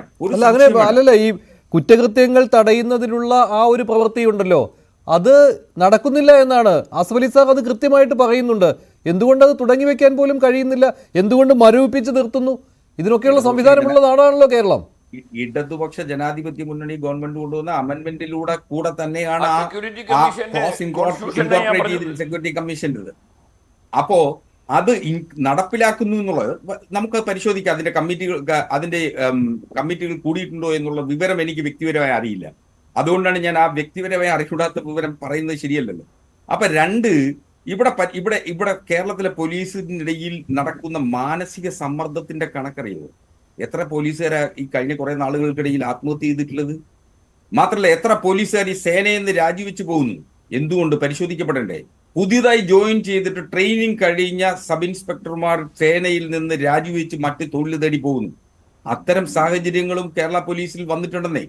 അത്തരം സാഹചര്യങ്ങൾ കൂടി സമഗ്രമായി പരിശോധിച്ചു. ഒരു സാമൂഹ്യ പ്രശ്നം കൂടിയാണ്. എന്തുകൊണ്ട് കേരളത്തിലാണോ ഏറ്റവും കൂടുതൽ ഗുണ്ടകൾ റിപ്പോർട്ട് ചെയ്യപ്പെട്ടിട്ടുള്ളത്? രാജ്യത്ത് മുഴുവൻ നാഷണൽ ക്രൈം റെക്കോർഡ് ബ്യൂറോയുടെ റെക്കോർഡ് പ്രകാരം രാജ്യത്ത് ഗുണ്ടകളുടെ എണ്ണം കുറവുള്ള സംസ്ഥാനമാണ് കേരളം. അത് പറഞ്ഞിട്ട് കാര്യമില്ല. അങ്ങനെ ലഘൂകരിച്ച് പറയാൻ ഒരിക്കലും സാധിക്കുകയില്ല. അഡ്വക്കേറ്റ് BN ഹസ്കർ, സമീപകാലത്തെ സംഭവങ്ങൾ വെച്ച് നോക്കിയാൽ യഥേഷ്ടം വിഹരിക്കുന്ന നാടായിട്ട് കേരളം മാറുകയാണ്. അതുകൊണ്ട് ആ രീതിയിൽ സംസാരിക്കാൻ പറ്റില്ല. ഭരണകൂടത്തെ അനുകൂലിക്കുന്ന ആളുകൾക്ക് ഒട്ടും സാധിക്കുകയുമില്ല അങ്ങനെ അതിനെ പൂർണ്ണമായിട്ടും ന്യായീകരിച്ചുകൊണ്ട് പറയുക എന്നുള്ളത്. കാരണം പൊതുജനങ്ങളുടെ ജീവനാണ് നഷ്ടപ്പെടുന്നത്, അവരുടെ സ്വത്താണ് നഷ്ടപ്പെടുന്നത്, അവരുടെ സഞ്ചാര സ്വാതന്ത്ര്യത്തിനാണ് മുറിവേൽക്കുന്നത്. ഗ്യാങ് വാർ മാത്രമല്ല ഇവിടെ ഉണ്ടാകുന്നത്, സാധാരണക്കാരും ആക്രമിക്കപ്പെടുകയാണ്. വഴിയിൽ നടക്കാൻ പറ്റില്ല. എന്തെങ്കിലും ഒരു മോശം സംഭവം കണ്ടാൽ എതിർത്തൊന്നും പറയാൻ കഴിയുകയില്ല. ഉടനെ കത്തി ഊരുകയാണ്. ഓരോ ദിവസവും എത്ര റിപ്പോർട്ടുകളാണ് വരുന്നത്. അതേ സമയത്ത് തന്നെ ആശങ്കയുണ്ടാക്കുന്ന കാര്യം ഈ ഗുണ്ടകൾ ഒരു ബുദ്ധിമുട്ടും കൂടാതെ വിലസുന്നു എന്നുള്ളതാണ്. മഞ്ജുഷ്, അതൊരു സാമൂഹ്യ പ്രശ്നം കൂടിയാണ്. അല്ലാതെ അത് പോലീസിന്റെ പിടിപ്പേടോ രാഷ്ട്രീയ നേതൃത്വത്തിന്റെ പാപ്പരത്തോ അല്ല. സംവിധാനം തടയുവാൻ, ഈ ഒരു കുറ്റകൃത്യം തടയുവാൻ ഉത്തരവാദിത്തപ്പെട്ട ആളുകളോടല്ലേ നമുക്ക് ചോദിക്കാൻ പറ്റുകയുള്ളൂ. അല്ല നമുക്ക് ഈ ഗുണ്ടകളെ നേരിടാൻ പറ്റുമോ? അങ്ങനല്ല, ഗുണ്ടകൾ അങ്ങനെ തെരുവിലാകമാനം അങ്ങനെയാണെങ്കിൽ ഓരോ നിമിഷവും ഓരോ ക്രൈം റിപ്പോർട്ട് ചെയ്യേണ്ട സാഹചര്യം കേരളത്തിലുണ്ടാകും. ഉണ്ട്, ഓരോ ദിവസവും അങ്ങനെ എത്ര ചെയ്യുന്നുണ്ട്. നോക്കൂ. അത് വേണേ ഓരോ മണിക്കൂറിൽ വേണം ആക്കിക്കോളൂ. ക്രൈം തിരുവനന്തപുരത്ത് കഴിഞ്ഞ ദിവസം നടന്നത് എന്താണ്? നമ്മുടെ കൊച്ചിയിൽ എന്താണ് നടക്കുന്നത്? വികലമായ ഒരു മനോബോധത്തിനുടമയായി മലയാളികൾ മാറുന്നു എന്നുള്ളതാണ് വസ്തുത. ആ വസ്തുതകളിൽ കൂടി വേണം നാം ഇതിനെ പരിശോധിക്കാൻ. ഇത്തരം ഗുണ്ടകളെയും അവരെ ഭീകരന്മാരായി അവർ സ്വയം ചിത്രീകരിക്കുകയും ആ ചിത്രീകരിക്കപ്പെടുന്ന സാമൂഹ്യ മാധ്യമങ്ങളിലൂടെ അവരെ ഫോളോ ചെയ്യുകയും ചെയ്യുന്ന വികലമായ ഒരു മനോബോധം കേരളത്തിലെ അല്ലെങ്കിൽ മലയാളിക്കുണ്ടായിരിക്കുന്നു. അത്തരം നരച്ച ചിന്തകളിലാണ് മലയാളി ഇന്ന് കുടുങ്ങിക്കിടക്കുന്നത്. അതൊരു വസ്തുതാപരമായിട്ടുള്ള ശരിയാണ്. അഡ്വക്കേറ്റ് സാഹചര്യമാണ്. ടി ആസിഫ് അലി, അതിനെക്കുറിച്ച് കൂടി താങ്കളുടെ അഭിപ്രായം അറിയാൻ ആഗ്രഹിക്കുകയാണ്. കാരണം ഇങ്ങനെ ഒരു സാമൂഹ്യ പ്രശ്നം കൂടി ഉണ്ടല്ലോ. പോലീസിനോട് സംസാരിക്കുമ്പോൾ അവരെ പോലും കുഴയ്ക്കുന്ന ഒരു പ്രശ്നമാണ്. അതുമാത്രമല്ല, പോലീസ് സേനയിൽ തന്നെ ഈ ഗുണ്ടകളുടെ ആരാധകരായിട്ടുള്ള ആളുകളുണ്ട്. ഈ പറയുന്ന സാബു എന്നയാൾ തന്നെ, ഈ ഡിവൈഎസ്പി തന്നെ ഈ ഗുണ്ടാ നേതാവിൻ്റെ ഒരു ആരാധകനായിരുന്നു. സിനിമയിൽ അഭിനയിച്ചു എന്നുള്ളതായിരുന്നു അതിനുള്ള കാരണം.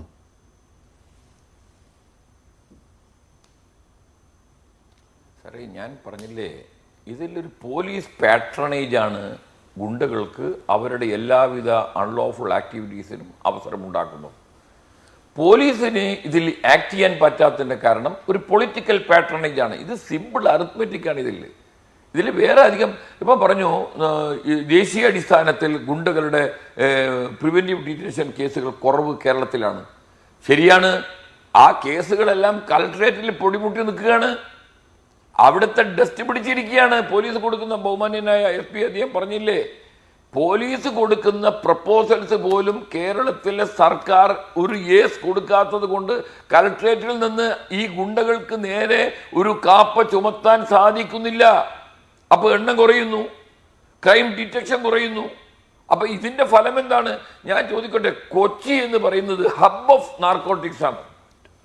ഞാൻ DGP ആയിരുന്ന കാലത്ത്, ബഹുമാന്യനെ ഉമ്മൻചാണ്ടി ചീഫ് മിനിസ്റ്റർ ആയിരിക്കുന്ന കാലത്ത് ഒരു നാർക്കോട്ടിക്സ് കേസുമായി ബന്ധപ്പെട്ട് നൈജീരിയയിലെ ഒരു പ്രതിയെ പോലീസ് അറസ്റ്റ് ചെയ്തുകൊണ്ടുവന്നു. നൈജീരിയയിൽ പോയിട്ട് അദ്ദേഹത്തെ ഈ സെൻട്രൽ റെയിൽവേ സ്റ്റേഷനിലെ, സൗത്ത് റെയിൽവേ സ്റ്റേഷനിലെ CCTV ക്യാമറ ദൃശ്യത്തിന്റെ അടിസ്ഥാനത്തിൽ ആ കേസിൽ, ഒരു കൊലക്കേസിൽ പ്രതിയായ അദ്ദേഹത്തിന്റെ ഫ്ളാറ്റിൽ വെച്ചായിരുന്നു ഇതിന്റെ കൈമാറ്റം നടന്നത്. അപ്പം വേണമെങ്കിൽ ചക്ക വേറ്റിലും കായ്ക്കും. ഒരു ഇച്ഛാശക്തിയുള്ള ഭരണകൂടമുണ്ടെങ്കിൽ ലോകത്തിന്റെ ഏത് മൂലയിൽ പോയും പ്രതികളെ പിടിച്ചു കൊണ്ടുപോരാൻ സാധിക്കുമെന്ന് തെളിയിച്ച സംഭവമായിരുന്നു.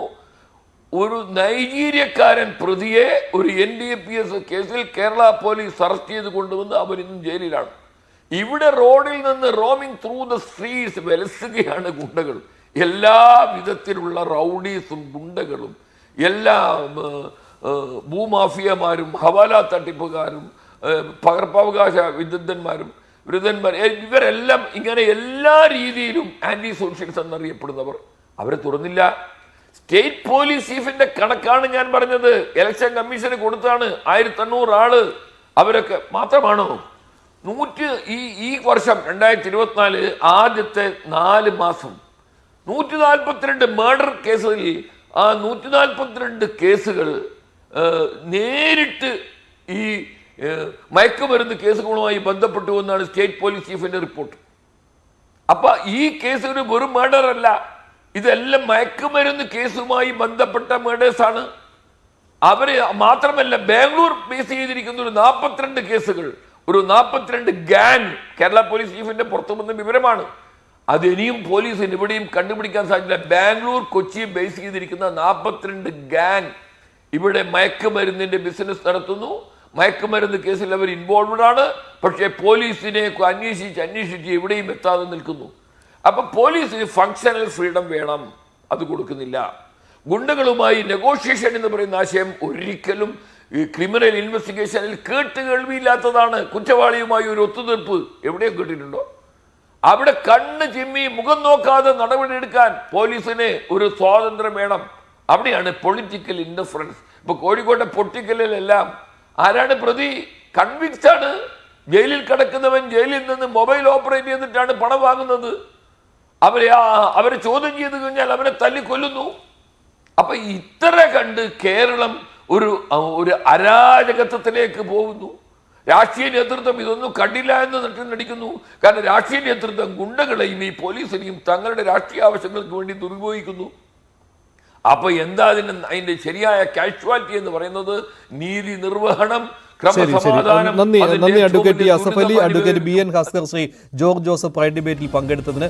ഗുണ്ട ആക്രമണം തുടരുകയാണ് നാട്ടിൽ. അതേസമയത്ത് തന്നെയാണ് ഗുണ്ടകൾ യഥേഷ്ടം വിലസുന്നത്. കേരള പോലീസിലെ മുതിർന്ന ഏമാന്മാർ ഗുണ്ടകളുടെ വീട്ടിൽ വിരുന്നുണ്ണാൻ പോകുന്നത്. നല്ല കാര്യങ്ങളല്ല സംഭവിക്കുന്നത്. എന്തായാലും വരും ദിവസം തന്നെ ഇതിനെക്കുറിച്ചുള്ള യോഗം അടിയന്തരമായി മുഖ്യമന്ത്രി വിളിച്ചു ചേർക്കുമെന്ന് പ്രതീക്ഷിക്കാം. ഇന്നൊരു യോഗം ചേരേണ്ടതായിരുന്നു, പക്ഷേ ആ യോഗം ചേർന്നിട്ടില്ല. അടുത്ത ദിവസമെങ്കിലും ഇതേക്കുറിച്ചുള്ള വ്യക്തമായ മാർഗനിർദ്ദേശം മുഖ്യമന്ത്രിയിൽ നിന്ന് ഉണ്ടാകും, സ്റ്റേറ്റ് DGPയിൽ നിന്ന് ഉണ്ടാകും എന്ന് പ്രതീക്ഷിക്കാം. ഇന്നത്തെ പ്രൈം ഡിബേറ്റിലെ ചോദ്യം ഇതായിരുന്നു: ഗുണ്ട ആക്രമണം തടയാൻ കേരള പോലീസിന് കഴിയുന്നുണ്ടോ? കഴിയുന്നുണ്ടെന്ന് 12% പ്രേക്ഷകർ മാത്രം, ഇല്ല എന്ന് 86% പ്രേക്ഷകരും.